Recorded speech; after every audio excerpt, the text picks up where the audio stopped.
Pertanyaan kedua adalah, apakah benar jika kita melakukan ibadah haji dan umrah berulang kali akan membuat harta kita itu terkuras? Karena memang melaksanakan ibadah haji dan umrah membutuhkan biaya yang tidak sedikit. Assalamualaikum warahmatullahi wabarakatuh. Sahabat Abu Syiraj yang dimuliakan oleh Allah, banyak orang yang bertanya mengenai baik atau tidak melakukan haji dan umrah berulang kali. Karena ketika kita melakukan ibadah haji dan umrah secara berulang kali, secara otomatis ada anggapan di tengah masyarakat kita itu akan mengurangi jumlah harta yang seharusnya bisa kita gunakan lebih efektif untuk membantu orang lain. Tapi kita perlu ingat, dalam fakta sejarah yang pertama, tidak ada larangan dari baginda Rasulullah untuk melakukan ibadah haji dan umrah berulang-ulang kali. Meskipun benar hajinya Rasulullah hanya sekali saja, tapi para sahabat Rasulullah SAW melakukan ibadah haji berulang-ulang kali semasa hidupnya mereka. Begitu juga dengan pelaksanaan ibadah umrah. Sahabat-sahabat Nabi melaksanakan ibadah umrah berulang-ulang kali. Bahkan Rasulullah SAW sendiri melakukan ibadah umrah seumur hidupnya sebanyak 4 kali. Oleh sebab itulah, secara fakta sejarah, tidak ada larangan melakukan ibadah haji dan umrah berulang-ulang kali.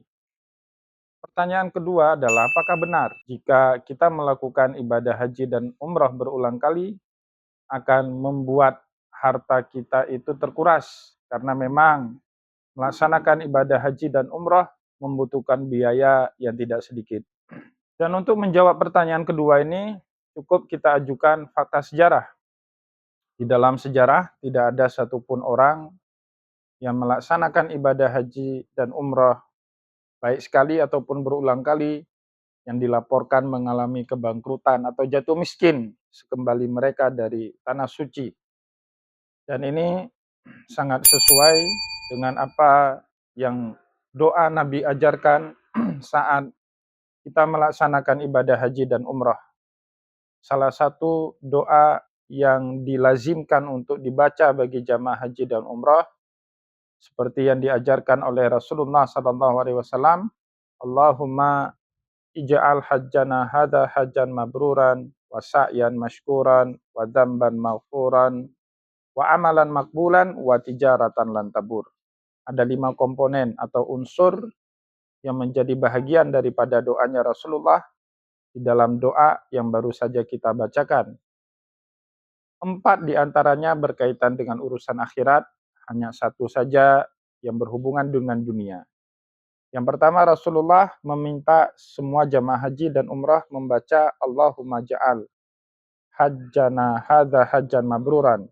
Ya Allah, jadikanlah haji atau umrah kami sebagai haji dan umrah yang mabrur, wa sa'yan mashkuran, begitu juga sa'i yang kami lakukan di antara Safa dan Marwah, sa'i yang menjadi tanda syukur kami kepada Allah, wa dzamban maghfuran, dan dosa-dosa kami diampuni dengan pelaksanaan ibadah haji dan umrah, wa amalan makbulan, amal-amal kami diterima semuanya oleh Allah, dan yang terakhir yang kelima, wa tijaratan lan tabur.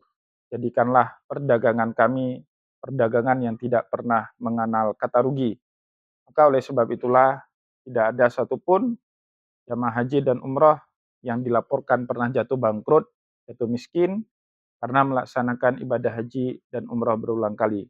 Apapun profesi kita sebagai pedagang, Allah menjamin dagangan kita tidak akan bangkrut dengan melaksanakan ibadah haji dan umrah.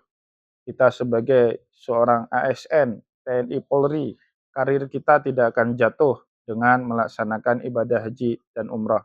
Semoga Bapak Ibu jamaah pemirsa dari Travel Abu Syiraj bisa meluangkan waktunya untuk melaksanakan ibadah haji ataupun umrah ke tanah suci Mekah Al-Mukarramah. Wallahu muwaffiq ila aqwamit thariq. Nasrun minallah fatun karim. Wassalamualaikum warahmatullahi wabarakatuh.